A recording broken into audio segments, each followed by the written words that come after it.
बिस्मिल्लाहिर्रहमानिर्रहीम। अज़ीज़ तलबा अस्सलाम वालेकुम। मैं professor Musharraf Mahmood CMM lecture से आपसे मुखातिब हूँ। उम्मीद है रमज़ान शरीफ चल रहा होगा, ठीक चल रहा होगा, आप रोज़े की बरकत हासिल कर रहे होंगे। अल्लाह ताला हम सबको रमज़ान पाक की बरकत से बैठने की तौफीक अता फरमाए, आमीन। रमज़ान शरीफ चल रहा है जी, बरकतों वाला महीना, लेकिन साथ साथ आपके इम्तहानात भी चल रहे हैं।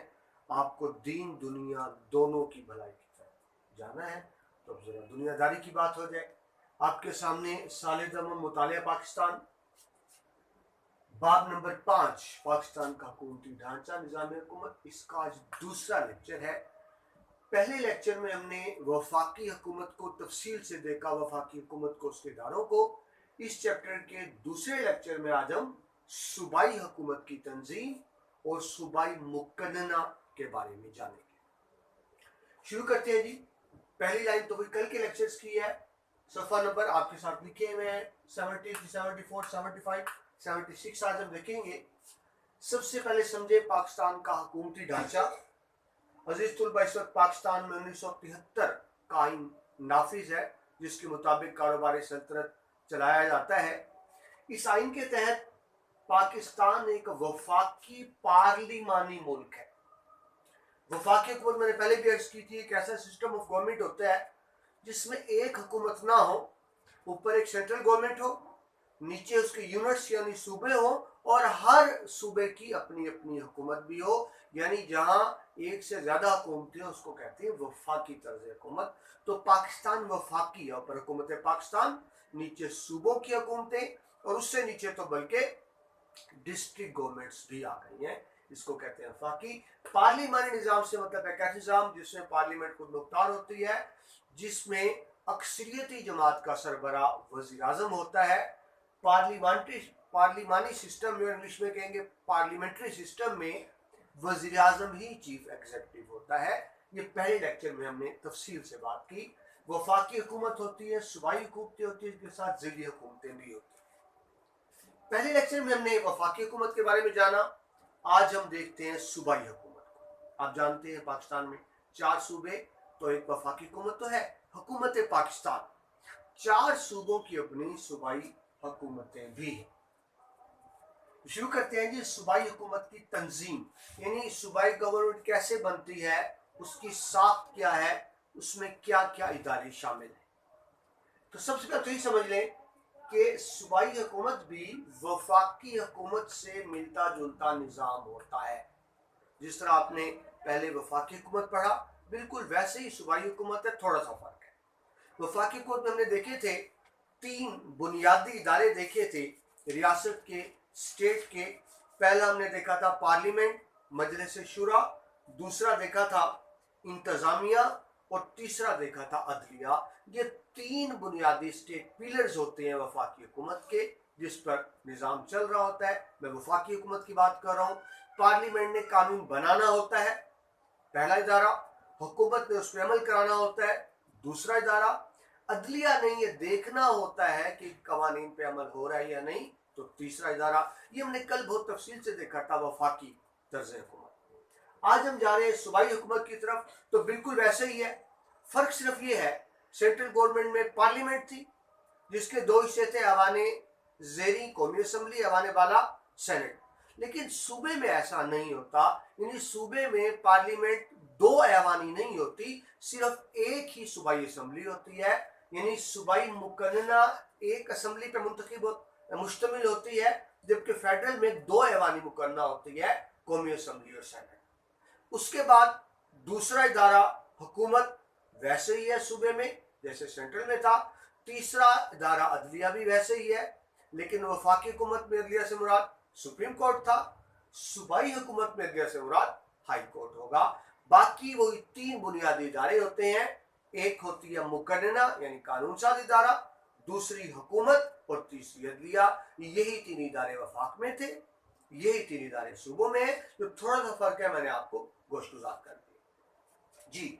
वफाकी हुकूमत से मिलता जुलता निज़ाम हुकूमत होता है किसका, सूबाई हुकूमतों का। आइन के मुताबिक बहुत से मामलात में सूबे आज़ाद और खुद मुख्तार होते हैं। अजीज तलबा, बात समझने की आपकी किताब में इसकी तफसील नहीं दी हुई। आइन 1973 के मुताबिक आइन के आखिर में 3 लिस्ट बनी हुई हैं जो इख्तियारात का तयन करते हैं। पहली लिस्ट में बताया गया वो इख्तियारात जो सिर्फ वफाकी हुकूमत इस्तेमाल करेगी, फेडरल गवर्नमेंट इस्तेमाल करेगी, सूबे उसमें मुदाखलत नहीं कर सकते, वो खालिस इख्तियार होते हैं वफाकी हुकूमत की। लिस्ट बी में बताया जाता है वो इख्तियारात जो सिर्फ सूबे इख्तियार इस्तेमाल करेंगे, उन इख्तियारात में वफाकी हुकूमत मुदाखलत नहीं कर सकती, वो खालिस्तन सूबों के इख्तियारात हैं। मसलन मैं अगर आपको ये बुक दिखाऊं, ये देखिए आपके सामने जो मुतालिया पाकिस्तान की बुक है, इस पे हुकूमत पाकिस्तान नहीं लिखा हुआ, इस पे लिखा हुआ है Punjab curriculum and text book board Lahore. ये हुकूमत पंजाब ने छापी है किताब, हुकूमत पाकिस्तान ने नहीं छापी, यानी तालीम सूबाई में है। तो मैं कर रहा था आइन के मुताबिक पहली लिस्ट में वो इख्तियारात हैं जो सिर्फ वफाकी हुकूमत इस्तेमाल करेगी, लिस्ट बी में वो इख्तियारात होते हैं जो सिर्फ सूबाई हुकूमत इस्तेमाल कर सकती है, वफाक उसमें दखल नहीं दे सकता।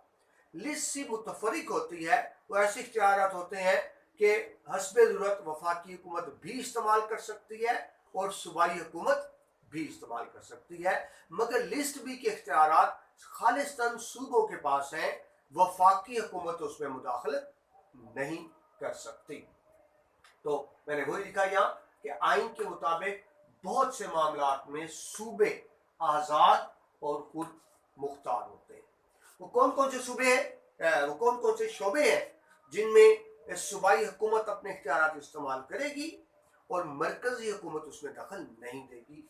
वो है सूबाई हुकूमतों को मिले तालीम, जिस तरह भी आपको अर्ज की, हर सूबे का अपना अपना तालीमी बोर्ड, अपना अपना तालीमी निज़ाम होता है, वफाकी हुकूमत उसमें मुदाखलत नहीं करती। सेहत, जिसमें हॉस्पिटल वगैरह आ जाते हैं, सेहत डिपार्टमेंट, हेल्थ डिपार्टमेंट सूबों के पास होता है, वफाकी को मुदाखलत नहीं करती। इस तरह ज़राअत है, एग्रीकल्चर, सनत है, इंडस्ट्री, सूबाई टैक्सेस हैं, ज़राए आमदोरफ्त है, आने जाने के ट्रांसपोर्ट वगैरह कह लें आप, इन पर सूबों को मुकम्मल इख्तियारात होते हैं, इसमें वफाकी हुकूमत मुदाखलत नहीं कर सकती। लेकिन अभी आपको इसकी एक मुश्तरक लिस्ट भी होती है जो आपको बताए आइन के मुताबिक लिस्ट सी, ये मुश्तरक लिस्ट है, वो इख्तियारात हैं जो वफाकी हुकूमत भी इस्तेमाल कर सकती है और सूबाई हुकूमत भी इस्तेमाल कर सकती है। दोबारा समझ लें, सूबाई हुकूमत के इख्तियारात क्या है।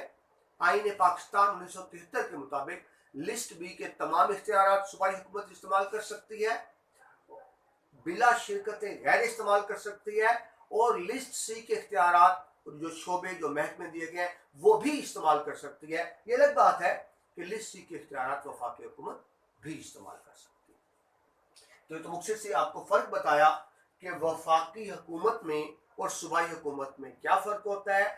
इंतज़ामी ढांचा बिल्कुल वही है, दोबारा दोहरा दूँ, सवाई इसके कि वफाकी हुकूमत में पार्लियामेंट 2 ऐवानी होती है, सूबाई हुकूमत में पार्लियामेंट 1 ऐवानी होती है।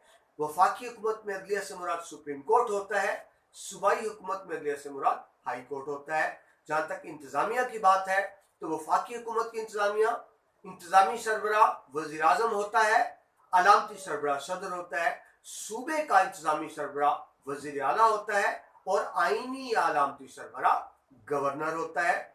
जो सूबे का गवर्नर होता है वो दरअसल सदर का नुमाइंदा होता है, सूबे के अंदर सदर का नुमाइंदा होता है गवर्नर, और वो उस वक्त तक अपने ओहदे पर बरकरार रह सकता है जब तक उसे सदर की खुशनुदी हासिल रहे। जी, ये तो मुख्तसर सा तारुफ था वफाकी और सूबाई निज़ाम हुकूमत का फ़र्क। अब आप देखिए आगे सफ़ा नंबर 74 पर है सूबाई हुकूमत की ओहदेदार। सबसे बड़ा ओहदा तो सूबाई गवर्नर का होता है। मैंने भी आपको अर्ज की, ये सूबाई हुकूमत का आईनी सरबराह होता है और सूबे में सदर का नुमाइंदा भी होता है। दूसरा बड़ा ओहदा होता है वज़ीर आला, जिसको आप चीफ मिनिस्टर भी कहते हैं। ये सूबे का इंतजामी सरबराह है, एडमिनिस्ट्रेटिव हेड है, सूबे का चीफ एग्जीक्यूटिव है, और सूबाई काबीना का यानी प्रोविंशियल कैबिनेट का हेड भी होता है। कौन? वज़ीर आला। आप यूं समझे, जो हमने पहले लेक्चर में डिस्कस किया था, सदर वज़ीर आज़म, सेंट्रल गवर्नमेंट में सदर वज़ीर आज़म होता है, सूबों में सदर की बजाय गवर्नर आ जाता है, वज़ीर आज़म की बजाय वज़ीर आला आ जाता है। जिस तरह आपको मैंने सेंट्रल गवर्नमेंट में बताया था कि चीफ एग्जीक्यूटिव वज़ीर आज़म ही होता है, सारे इख्तियारात वज़ीर आज़म इस्तेमाल करता है, सदर सिर्फ सूबे का आईनी सरबराह होता है। अजीज तलबा, बिल्कुल उसी तरह सूबे का चीफ एग्जीक्यूटिव वजीर आला होता है, चीफ मिनिस्टर होता है, तमाम फैसले चीफ मिनिस्टर करता है। सूबाई गवर्नर सिर्फ सूबे का आईनी सरबराह होता है। जो एडवाइस वजीर आला सूबाई गवर्नर को भेजेगा, सूबाई गवर्नर वो मानने का पाबंद होता है। और सूबाई गवर्नर आईनी सरबराह है, सदर का नुमाइंदा है। हाँ, ये इख्तियार है सूबाई गवर्नर का, वो किसी वक्त भी असम्बली का इजलास तलब कर सकता है, सूबाई असम्बली का बर्खास्त कर सकता है। और अगर कोई एमरजेंसी हो और असम्बली का इजलास ना हो रहा हो तो वो ऑर्डिनेंस भी जारी कर सकता है। ऑर्डिनेंस अजीज तलबा वो आर्जी कवानीन होते हैं जो सूबे में गवर्नर और सेंट्रल गवर्नमेंट में सदर जारी करता है। ये आर्जी कवानीन होते हैं, बाद में इनकी मंजूरी असम्बली से लेनी पड़ती है। असम्बली मंजूर कर दे तो वो कानून का दर्जा इख्तियार कर लेते हैं, वरना 90 दिन के बाद वो खुद ब खुद खत्म हो जाते हैं। यानी आर्जी तौर पर, हंगामी तौर पर, इमरजेंसी सूरत में गवर्नर ऑर्डिनेंस जारी कर सकता है जो 90 दिन तक कानून का दर्जा रखता है, उसके बाद खत्म हो जाता है। हाँ, अगर असम्बली उसकी मंजूरी दे दे तो फिर वो ऑर्डिनेंस कानून में तब्दील हो जाता है। जी, ये तो हो गए सूबाई गवर्नर और वज़ीर आला। आगे चलें, सूबाई हुकूमत के अहदेदारों में तीसरे नंबर पे काबीना आती है, कैबिनेट। हमने वफाकी काबीना भी पढ़ी, बिल्कुल इस तरह सूबाई काबीना होती है। सूबे के मुख्तलिफ शोबे हैं, हर शोबे का सरबरा एक सूबाई वजीर होता है जो सूबाई काबीना का मेंबर होता है। याद रखिए, सूबाई काबीना का सरबरा भी वजीर आला होता है। वजीर आला होता है, वजीर आला ही सूबाई वजीरों का इंतखाब करता है और वो उस वक्त तक वजीर रहेंगे जब तक उन्हें वजीर आला की खुशनुदी हासिल होगी। वजीर आला न सिर्फ काबीना का सरबराह होता है बल्कि वजीरों की निगरानी भी करता है, उनके काम का जायजा भी लेता है और इस बात को यकीनी बनाता है कि सूबाई वजीर अपनी जिम्मेदारियां एहसन तौर पर सर अंजाम दे रहे। मगर ज़हन में रखिए, सूबाई काबीना के वजीर दरअसल सूबाई असम्बली के मेंबरान होते हैं, इनको MPs कहते हैं। ये सियासी नुमाइंदे होते हैं। जब हुकूमत के 5 साल पूरे होते हैं, गवर्नमेंट चली जाती है और साथ काबीना भी खत्म हो जाती है, काबीना टूट जाती है। ये सियासी नुमाइंदे होते हैं। आगे चलिए, number 4, chief secretary. Chief secretary ये सरकारी मुलाजिम होता है। ये ज़हन में रखें, ये सियासी नुमाइंदा नहीं होता, बल्कि आप सादा लफ्ज़ में कहें, दरअसल पक्की गवर्नमेंट यही होती है। देखिए, गवर्नमेंटें तब्दील होती रहती हैं, आती रहती हैं, जाती रहती हैं। आज गवर्नमेंट है, कल चली जाएगी। जब गवर्नमेंट जाएगी, सदर भी गया, वजीर आला भी गया, वजीर भी गए, कैबिनेट भी गई, लेकिन चीफ सेक्रेटरी नहीं जाएगा। चीफ सेक्रेटरी सरकारी ओहदेदार है, वो मौजूद रहेगा। आप यूं समझें, सरकारी महकमों का जो सबसे बड़ा ऑफिसर होता है उसको सेक्रेटरी कहते हैं और सूबे में तमाम सेक्रेटरीज के ऊपर चीफ सेक्रेटरी होता है। आप बात यूं समझें, काबीना का वजीर जो है वो महकमे का सियासी सरबराह है, चीफ सेक्रेटरी जो है वो इंतजामी सरबराह है। सियासी सरबराह आते रहते हैं, जाते रहते हैं, इंतजामी सरबराह मुस्तकिल होते हैं। ये तमाम सेक्रेटरीज का इंचार्ज भी होता है चीफ सेक्रेटरी, और ज़हन में रखिए ये सूबाई काबीना का सेक्रेटरी भी होता है। यानी सूबाई काबीना जो फैसला करती है उस पर चीफ सेक्रेटरी अमल कराता है। ये सेक्रेटरीज और कैबिनेट के दरमियान पुल का काम करता है। आगे चलें जी, सेक्रेटरी। हर महकमे का, हर डिपार्टमेंट का एक सेक्रेटरी होता है। जैसे आप समझ लें, वजारत तालीम है, वजारत सेहत है, वजारत सनत है, ये मुख्तलिफ वजारतें हैं, मुख्तलिफ डिपार्टमेंट है। हर डिपार्टमेंट का सरबराह एक सेक्रेटरी होता है। ये भी सरकारी मुलाजिम होता है और मुस्तकिल तौर पर होता है। चीफ सेक्रेटरी ग्रेड 21 का ऑफिसर होता है, सेक्रेटरी आमतौर पर ग्रेड 20 का ऑफिसर होता है। सेक्रेटरी के नीचे एडिशनल सेक्रेटरी होते हैं। पूरे शोबे का एक जो डिपार्टमेंट है उसका सरबराह तो सेक्रेटरी है, लेकिन फिर हर डिपार्टमेंट के अंदर डिवीजन्स बने होते हैं। ये ज़हन में रखिए, डिवीजन वो नहीं जिस तरह आप कहते हैं लाहौर डिवीजन, मुल्तान डिवीजन, इस तरह के डिवीजन नहीं। यहाँ डिवीजन का मतलब है उसकी एक इकाई। एक महकमे को 2-3 छोटे छोटे हिस्सों में तकसीम कर दिया जाता है जिसको उसका डिवीजन कहते हैं। तो सेक्रेटरी तो पूरे महकमे का सरबराह है, जबकि एडिशनल सेक्रेटरी उसके एक डिवीजन का सरबराह होता है। ये आमतौर पर 19वें 20वें ग्रेड का ऑफिसर होता है। फिर उसके तहत कुछ डिप्टी सेक्रेटरी होते हैं जिनका काम एडिशनल सेक्रेटरी और सेक्रेटरी के अहकाम पर अमल दरामद कराना है और उन अहकाम को आगे भेजना है किसके पास, सेक्शन ऑफिसर के पास। हर महकमे में रजिस्टर बाद छोटे छोटे सेक्शंस बने होते हैं, हर सेक्शन का इंचार्ज सेक्शन ऑफिसर होता है। सेक्शन ऑफिसर ग्रेड 17 या 18 का ऑफिसर होता है। ये खुद से कोई फैसला नहीं कर सकता, अलबत्ता जो इसको अहकामात वसूल होते हैं ये उन पर अमल दरामद कराने का पाबंद होता है। तो ये हैं सूबाई हुकूमत के ओहदेदार, जिसको आप कह लें गवर्नमेंट। आपसे बार बार कर रहा हूं, एक इदारे के पाकिस्तान के आइन के तहत पाकिस्तान में 3 बुनियादी इदारे होते हैं, मुकन्नना यानी अदलिया, इंतजामिया और तीसरा पार्लियामेंट। तो यही 3 सूबों में होंगे। हमने सबसे पहले देखा, यानी ये आ जाएगा गवर्नमेंट में एग्जीक्यूटिव। तो एक शोबा तो हो गया एग्जीक्यूटिव, हमने देख लिया। दूसरा शोबा है मुकन्नना, जिसका काम कानून बनाना है। अब यहां भी मैंने भी आपको इसकी दोबारा समझे, वफाकी हुकूमत में मुकन्नना 2 ऐवानी होती है, नेशनल असेंबली और सेनेट, यानी ऐवान ज़ेरी और ऐवान बाला। मगर सूबाई मुकन्नना 2 ऐवानी नहीं होती, इसमें सिर्फ सूबाई असेंबली होती है। आवाम बराह रास्त सूबाई असेंबली के मेंबरान को मुंतखब करते हैं, जिनको हम एमपीएस या मेंबर सूबाई असेंबली कहते हैं। सूबाई असेंबली के मेंबरान की कितनी तादाद होती है, इसका ताल्लुक आबादी से, यानी जिन शहरों की आबादी ज्यादा होगी वहां से एमपीएस ज्यादा होंगे, और बिल्कुल उसी तरह जिस सूबे की आबादी ज्यादा होगी उस सूबे से एमपीएस ज्यादा होंगे। इस हिसाब से देखिए, पंजाब बड़ा सूबा है आबादी के लिहाज से, तो पंजाब असेंबली में 371 मेंबरान होंगे। सिंध असेंबली में 168 मेंबरान होंगे। खैबर पख्तूनख्वा असेंबली में 124 मेंबरान है, जबकि बलोचिस्तान असेंबली सिर्फ 65 अरकान पर मुश्तमिल है। यह आपके पेश नजर है कि असेंबली में मेंबरान की तादाद बराबर नहीं होती। बिल्कुल इसी तरह कौमी असेंबली में भी सूबों के अरकान की तादाद बराबर नहीं होती। मगर मैं आपसे अर्ज किया था कि सेनेट में तमाम सूबों के अरकान की तादाद बराबर होती है। ये इसलिए किया गया कि सूबों में एहसास महरूमी पैदा ना हो। छोटे सूबे ये ना सोचें कि हमारे साथ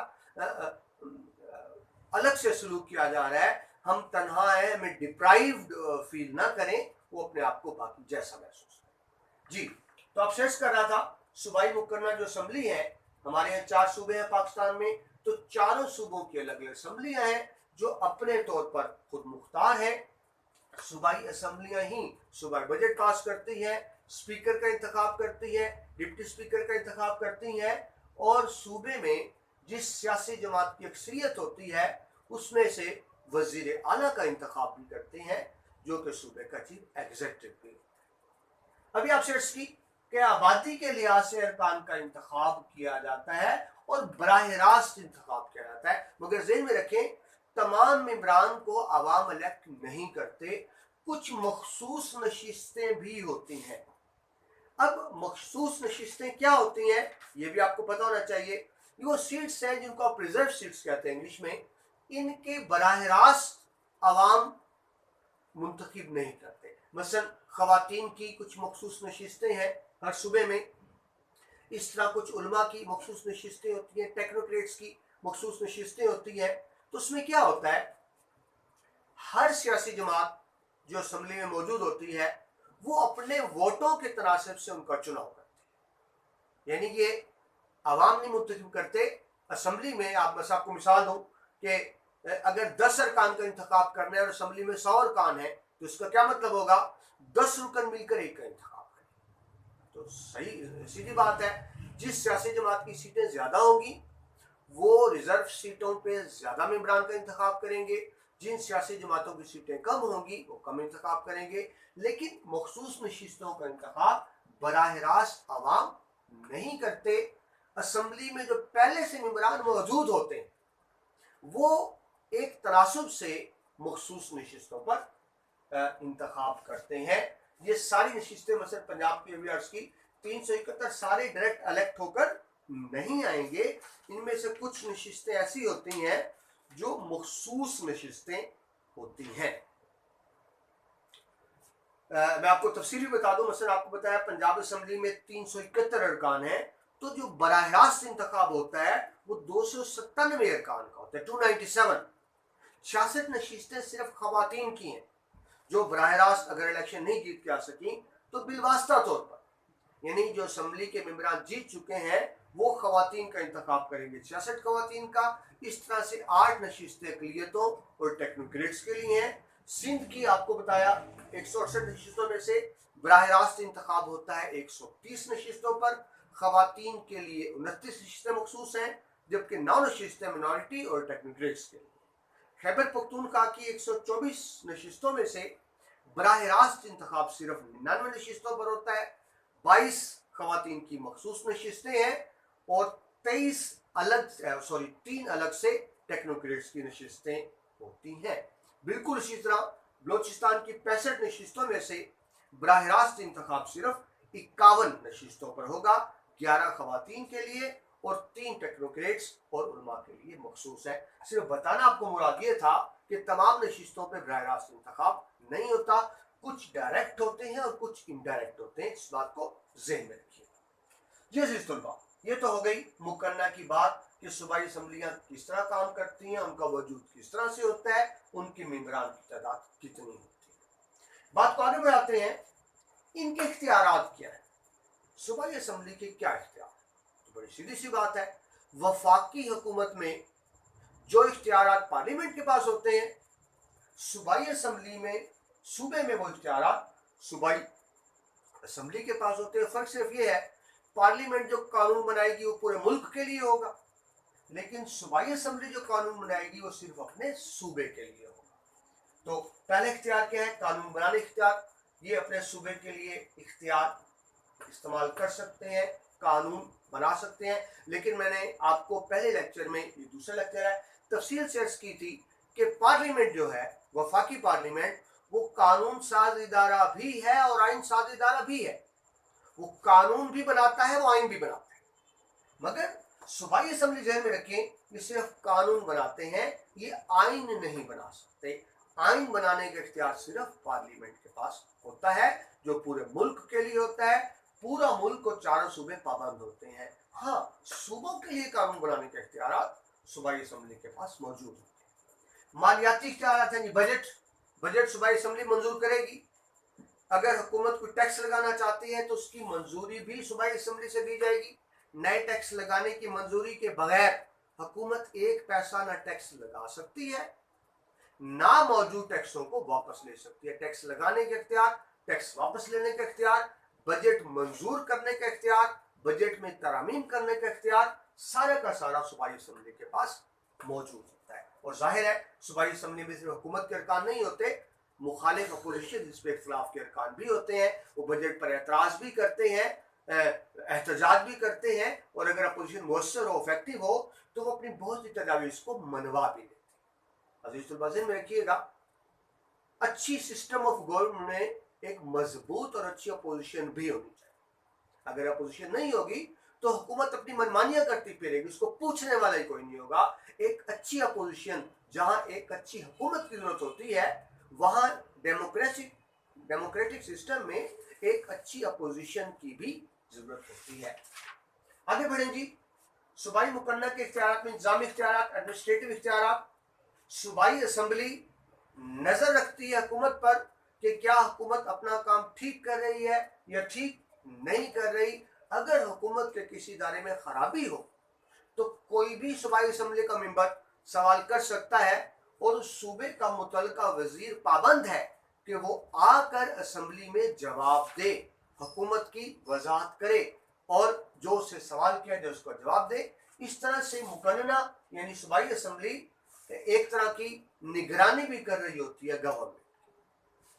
आखिरी है जी 4th वन, मुतफरिक इख्तियारात। मुतफरिक इख्तियार में बहुत कुछ आ जाता है, ओवरऑल भी देख रही होती है सूबाई असम्बली। और अभी आपको अर्ज किया कि अगर इमरजेंसी में कोई सदर ऑर्डिनेंस जारी कर दे, असम्बली का इजलास हो नहीं रहा, कानून आपने फौरन बनाना है, गवर्नर ने ऑर्डिनेंस जारी कर दिया, अब असम्बली ने देखना होता है कि क्या ये कानून रखा जाए या ना रखा जाए। सूबाई असम्बली चाहे तो उस ऑर्डिनेंस को मनसूख कर सकती है, और अगर वह ऐसा नहीं करती मनसूख नहीं करती और मंजूर भी नहीं करती, तो याद रखिए 90 दिन बाद वो ऑर्डिनेंस खुद ब खुद खत्म हो जाता है।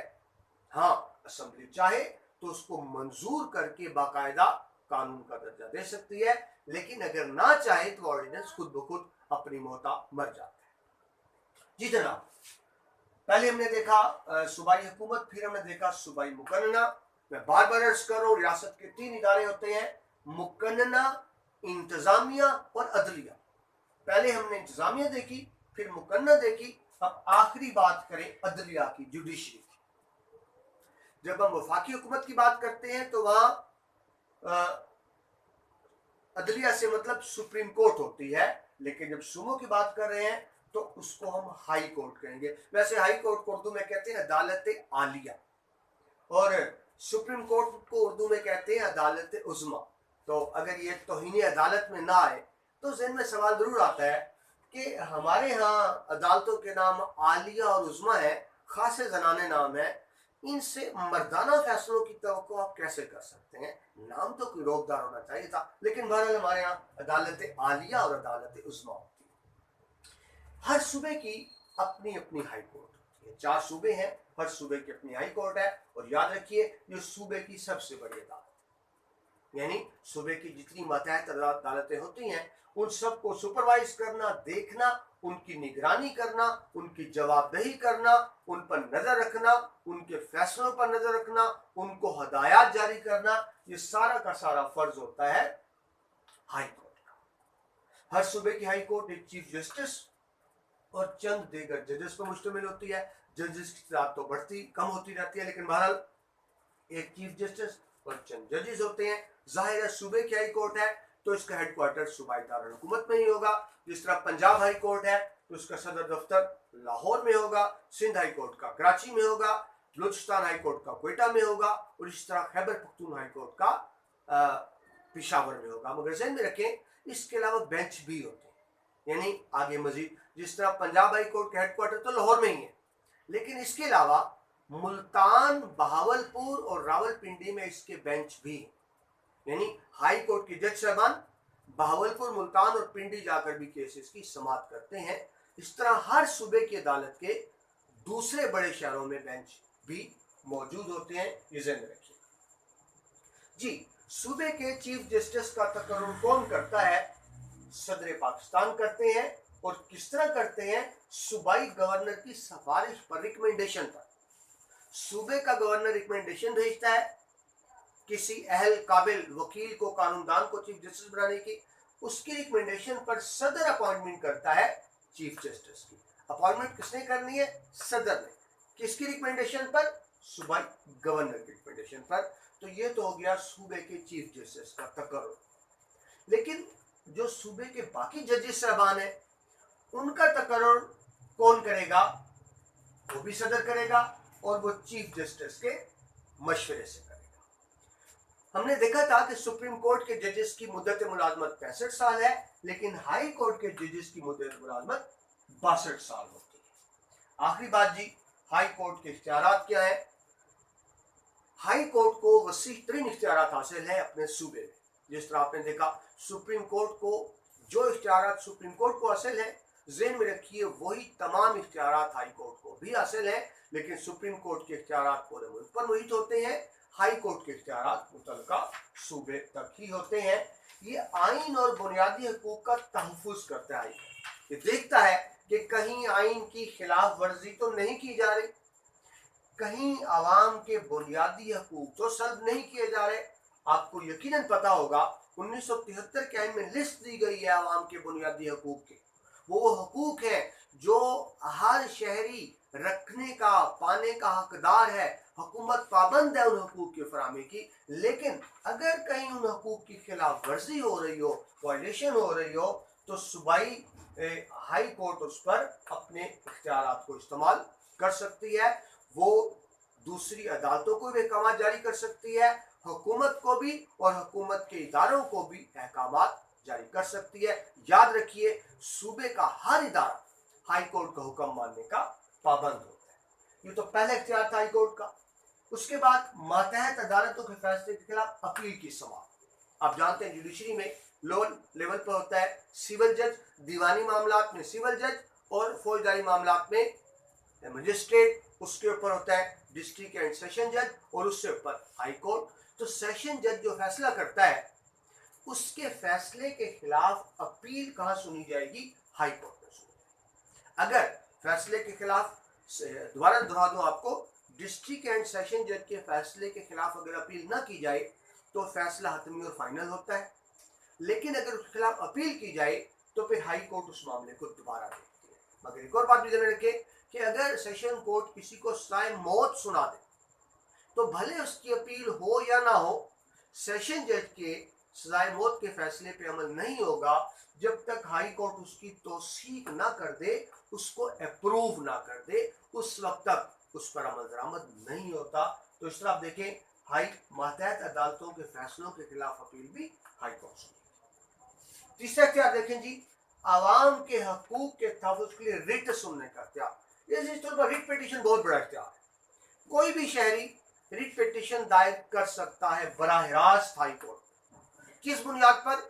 कि उसके बुनियादी हकूक की खिलाफ वर्जी हुई है या उसको उसका हक नहीं दिया जा रहा। हाई कोर्ट को इख्तियार है फौरी तौर पर उस पे उस मामले को देखे और अहकाम जारी करे। और इस किया कि हाई कोर्ट जब हुक्म जारी करेगी तो रियासत के तमाम इदारे उसको मानने के, रियासत के नहीं सॉरी सूबे के तमाम इदारे मानने के लिए पाबंद।